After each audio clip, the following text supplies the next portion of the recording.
That's right. Welcome in, welcome back, folks, to a How Long of a Leash Does Notre Dame offensive coordinator Gerard Parker have moving forward edition of the Always Irish Show? You might be scared with some of these answers. I got two answers to my own question, and I don't think I like either one of them, but let's get into it. As always, you can find the program. It's just dangerous. It's just dangerous, but I got to have this episode.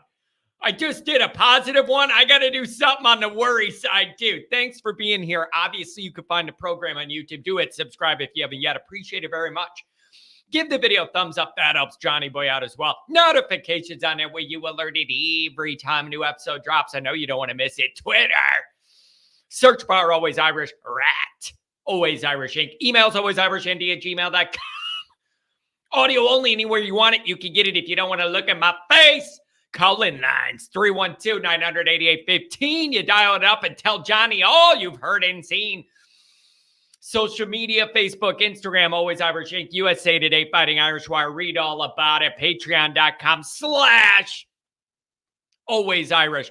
My partner is the venerable Mike GOOLSBY, captain, leading tackler. He knows his football, folks, and he knows his ND football.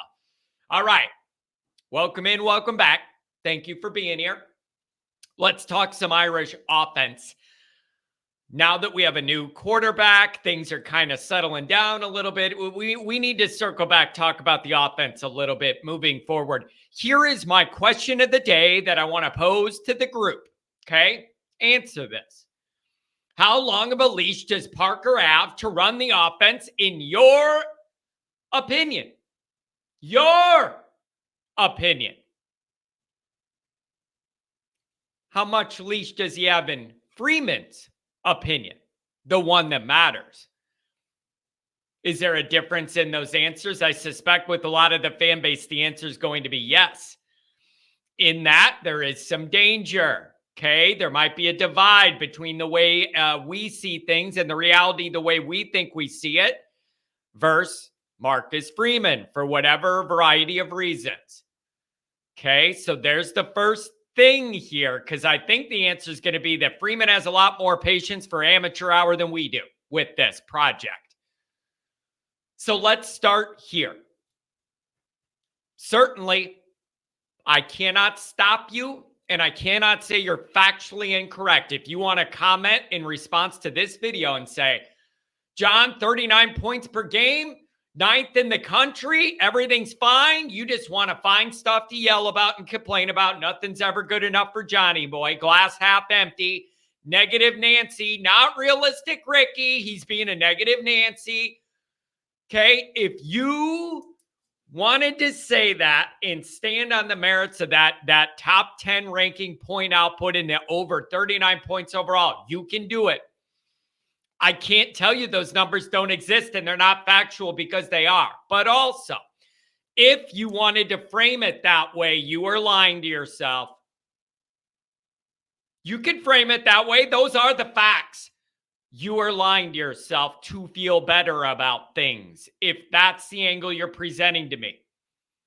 Or you just have no idea what you're looking at when you're trying to look and engage a real offense. One or the other, pick a lane. So if you just want to default to the 39 overall, number 9 in the country, tell me everything's fine. You can do it. But to me, it tells me you either, one, don't know what you're looking at, or two, you've convinced yourself of this based off this number to make your Irish little heart and mind feel better. Because if you have eyes, all you got to do is have eyes to work. And you know that the better the defense Notre Dame plays, the worse our offense was. There is a direct inverse correlation. They had no answers at all against any defense with the pulse. No flow, no rhythm, no efficiency, no creativity, no pivot, no nothing. To the extreme that in the Clemson game, they had defenders and linebackers that were firing right at the line, full speed every single snap because they knew what Notre Dame was going to run, and they knew there's no way they're going to make an adjustment off of it set us up for a play, and then do something else. We ran right into it 24/7 with no pivot. Amateur hour football. Amateur hour. Those Clemson guys were teed up, crashing the line because they knew there was no threat of anything else. And by the set, they knew exactly what it was going to be. That's amateur offensive football coaching. That's what that is. Okay? That's what it is. The playbook gets smaller the better the team we play. The actual room we play in on the field gets smaller. They want to just bunch everything up in the middle in a 7-yard rectangle, thinking that's going to be the trick. It should be the exact opposite. The better the team you're playing, the more you need to open things up, try new things, spread out the defense, present new looks, give them different movement to look at, get more creative. God forbid you run one thing that's kind of tricky. It's like, oh my God, Michigan runs those. Every game, Michigan runs one of these, snap it to the quarterback, and then, or they hand it off, and then that guy pitches it back to the quarterback, and they throw it, and the tight end's wide open every time over the middle. It's like, it feels like I'd be asking for a miracle for Notre Dame to get that tricky. Michigan runs in and works every week. Like, the better the team we played, the more timid and scared the plan was, and everything wrapped into it. There's a direct inverse correlation. Against the lower level teams, oh, we could try and throw it around, do this cool stuff or whatever. It's like the whole staff freaked out seeing a good defense that we're going to face, and then just, I don't understand the plan. We're going to pare it all down and get more predictable against the good teams. Make that make sense. The only way that approach makes sense is if you truly have O-line you and you can run whatever you want and it doesn't matter if the defense knows or not. That's the only way you could justify the approach we had this year against the better defenses we played. And I got news for you. They're not that good. And the O-line you is a lie. They're not that good. They ain't. So that's the only way you could justify a simple plan playing all in a 7-yard little box is if you're confident you could run whatever you want anyways. We're not good enough for that. We weren't this year. We're definitely not going to be next year with new tackles and everything else. I am not an X's and O's guy. I'm the first one to admit that's not the basis of why I started this channel and what I love to do. I am not as an X's and O's guy, but I could clearly see and know what we were running before the snaps, and I'm a dummy in my basement. If I could see it, what do you think these good defense coordinators see if I could see the predictability we had? I'm an amateur. So was the play calling. So was the plan. So was the execution by Notre Dame's offense in every big game. Notre Dame cannot afford to have the head guy and the OC learning on the fly. That's just too much exposure. Through my sourcing and GOOLSBY's, we've been trying to get a lot more information about the offense. Okay? Neither of us have found one source yet that says, you guys don't get it. Everybody's missing it. Parker knows what's going on, and he's going to be good at this. Not one person that we've talked to off the record has said that.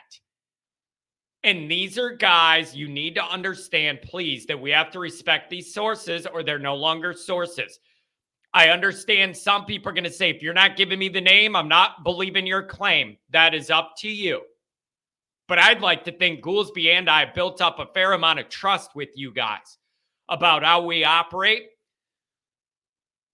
Every single person saying Freeman's protecting his buddy, the wives are close, yada, yada, yada, yada. I've not heard one source that goes, you're not getting it, you're not seeing it the way they're seeing it, here's what they got. No, everybody's been kind of confused. And a lot of, they're really, really close, the families are really close vibes. Oh, buddy, that's dangerous. Oh, buddy, that's dangerous. And I'm going to tell you this too. If I told you the sources were, who the sources were, you would say, yep, that's a person 100% who would know every aspect of what's going on in this situation. Not one of you would question or doubt these sources, any of them that I'm picturing in my mind, multiple, not one person. Not one Notre Dame fan would question anything these people say about this situation. Not one of you. If you knew the names, you'd go, yep, they would know. And yep, I would trust their judgment of this. Every one of them. And I realize I can't give you the name. So some of you are going to take that and leave it. You can trust Johnny if you want. These are people where every one of you know them and every one of you would trust what they're telling you. That's all I could say. So the reality is, I've been digging to find somebody to make me change my mind behind the scenes and look at it differently. I have not found that. The loyalty here could have dire consequences if there aren't big leaps in both vision and execution this offseason. Also, through this extensive sourcing, Geno has been and is getting more involved with the play calling. There are some extra specific details about that on Patreon.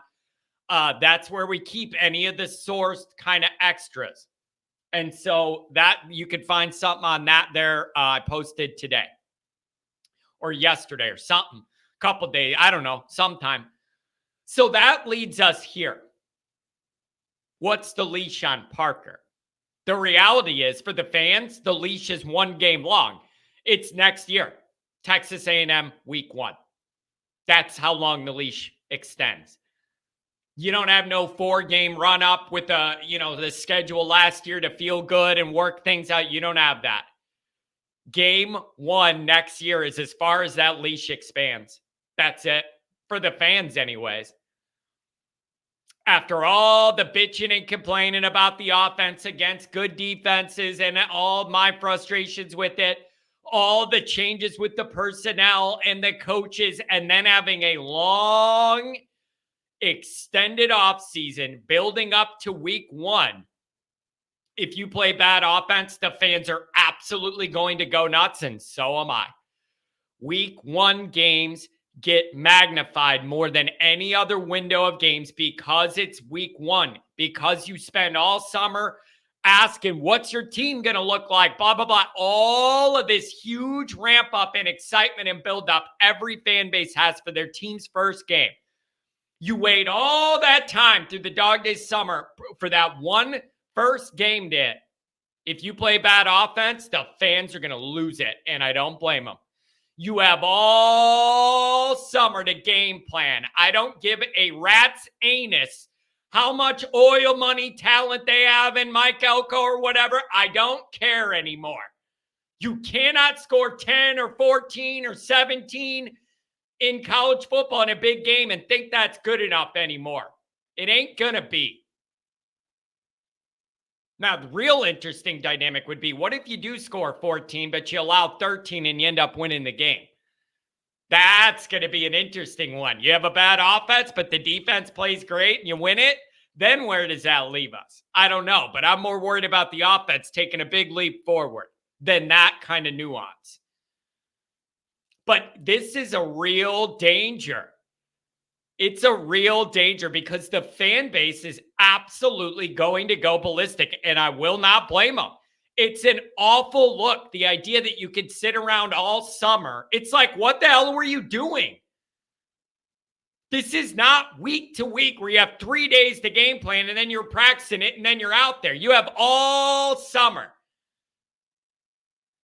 You're not allowed to have that whole ramp up and then sit there and put up like 10 or 13 points week 1. You're out of your mind. That's not good enough. No, I don't care who you're playing. It's not good enough.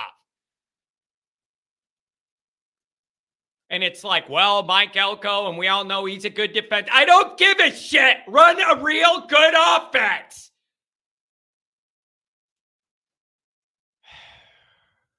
There's a double worst case scenario here. This is going to upset you. This is disturbing. Follow me here. What if Riley Leonard, in his size and mobility, allows him to do enough on his own to make everything seem better, make you feel like Parker's getting better at things, but it's mostly driven just by the fact Leonard makes a defense worry about run or pass it in a way we didn't have to worry. They didn't have to worry about Artman last year, whatever. What if Riley Leonard himself with his skill set, I'm not even saying he's elite, doesn't have to be. The fact that right off the bat, every defense has to plan for a run or a pass against him is already a wrinkle that messes up defense coordinators. That could be a double negative here. If he does enough to make you think there's real advances made, but it's just because of that dynamic, and then Parker gets an extension off that run, but it's based off, that player's skill set and traits, not off Parker getting a lot better, that's dangerous, because then you're looking at an extension for Parker and then you're locked in. And then I don't know where we go from there. So listen, I want Freeman to succeed. I think Parker's a nice guy. I want him to succeed. But this is very, very behind schedule. Notre Dame's offense was so rudimentary, so amateurish in all of the biggest games. That's the struggle I have. If I felt like we were close and a few tweaks could get us where we need to be, that's a different discussion. That's not where we're at. That's not where we're at. This is really far away from even a baseline acceptable level in vision, preparation, planning, adjustments, predictability, creativity, misdirection, confusion, all the things a good offense has, we don't have. We ain't got. So I'm not trying to just be negative to be negative. I swear to you, Mike and I are trying to find somebody to give us another side of this that paints it differently. I'm not hearing it. I'm just giving you the truth. I'm not hearing it. Not out of my opinion or Mike's opinion, but the people we speak with. So this is dangerous. I really hope Freeman continues on his developmental arc straight up. I need Gerard Parker to spend every single minute of the offseason looking at film and realizing, bro, you're nowhere close to good enough at this. Like, you're not. So big changes need to happen. Get Geno even more involved than he already. I don't know what it needs to be, but the leash for the fans is literally what you look like game one. And that is really dangerous, or it could be great. Could be great. If you come out there and that Elko defense is a mess because they have all new guys and they're losing and they're learning what Elko wants to, maybe they're a mess and Notre Dame scores 4 or 5 touchdowns, something we can avoid this discussion. But the trend is when Notre Dame plays an athletic, physical, good defense with talent, which A&M's going to have, even with some of their portal losses, the trend is you do nothing. And you are not allowed to come out of all camp in summer and then be ineffective week one. Like, no. That's what all summer in camp is for, is to work this shit out. I have zero patience for a bad offensive outlook week one. I have none. Like, the margin is not there. So you need to figure this all out. You need to figure it all out. But hey, any sources out there? Reach out to Johnny Boy. Tell me something good about this, because nobody I've talked to has said, you're missing it. This guy's on it, and you're just not seeing it yet. I have not gotten any of that information from anybody we've talked to. There's a lot of head scratching going. It's one of his closest friends, and the families are really close. That's about all I got for you to explain the loyalty. That ain't what I want to hear, and it instills Irish fear. So I don't know where that leaves us, but I'm telling you, zero leeway. Week one is it. You got to run a real offense. Week one, right out of the gate. You must. There's no excuse not to with all summer and all camp to game plan. None. So let me know what you think about this. Do you see it the way I see it? Am I being too harsh? Are you going to go? Listen, the other thing is hope is not a strategy, by the way. I'm sure you've heard that phrase. I hope he figures it out over there. Yeah, me too. But I can't rely on blind hope alone. Somebody needs to shake this dude and go, bro, put on the film of a real offense and then look at ours and try and look at the different. Like, something needs to happen. There needs to be an epiphany here. Let me know what you think about this. Have a good one.